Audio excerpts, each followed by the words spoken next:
അപ്പം നമ്മൾ എന്താണോ ഉള്ളത് അതുകൊണ്ട് ജീവിക്കാനും അതിൽ സന്തോഷിക്കാനും അതിൻ്റെ ഭാഗമായി മാറാനും കഴിയണം. പണ്ഡിതനാണെന്ന് തോന്നുന്നു, അർത്ഥം പറഞ്ഞൊന്നും കേട്ടില്ലേ? എനിക്ക് അങ്ങനെ ഒരു നിലയാണ് എപ്പോഴും ഉള്ളത്. ഒരു വല്ലാതെ എന്തെങ്കിലും മോഹിക്കുന്ന കാര്യമില്ല. അതൊരു ഭയങ്കര വെടിയാണ്. തൂക്കിയല്ലോ നാഥ. നേരിടുന്ന ഒരു ദുരവസ്ഥ വ്യക്തിപരമായ അധിക്ഷേപങ്ങളും വ്യാജ ആരോപണങ്ങളും നേരിടേണ്ടി വരുന്നതാണ്. നിന്റെ കയ്യിലിരിപ്പതായിരുന്നല്ലോ. അത് അന്നത്തെ ചോരത്തിളപ്പിന്. വ്യക്തിപരമായ അധിക്ഷേപങ്ങളെ അങ്ങ് ഒരുപാട് നേരിട്ടിട്ടുണ്ട്.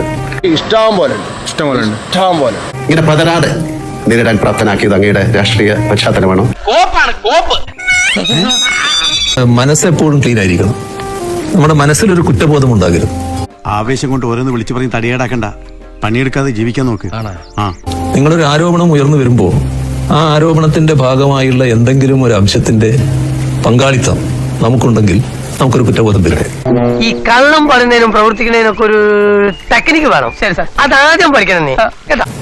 ഒന്നുമില്ലാത്തൊരു കാര്യം പറഞ്ഞു കേൾക്കുമ്പോൾ അതിനൊരു ചിരിയോടെ നേരിടാൻ നമുക്ക് സാധിക്കും. സത്യസന്ധനായ കള്ളൻ. ആദ്യമായി കഴിഞ്ഞ ജനങ്ങളിൽ ഇത്രയധികം ആത്മവിശ്വാസം പകരാൻ അങ്ങേക്ക് കഴിഞ്ഞത് എങ്ങനെയാണ്?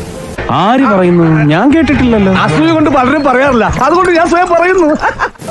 ഞാൻ എപ്പോഴും പ്രായോഗികമായ കാര്യങ്ങൾക്കാണ് പ്രാധാന്യം കൊടുത്തിരുന്നത്. വിജയ വെറുതെ ആളുകളെ കൊണ്ട് ചിരിപ്പിക്കല്ലേ.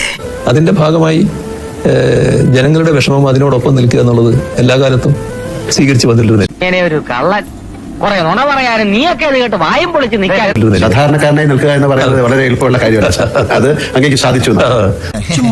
എന്നെന്തിനെ പൊക്കി പറയണേ? കിടക്കട്ടെ, എന്നെ കൊണ്ട് ഇതൊക്കെ അല്ലേ പറ്റുള്ളൂ. തെറ്റുകൾ നമ്മൾ ചെയ്യരുത്.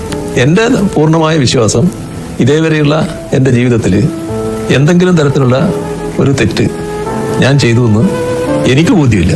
അയ്യ, അത് നല്ല വിചാരായിപ്പോയി. ഇവൻ ശരിയല്ല.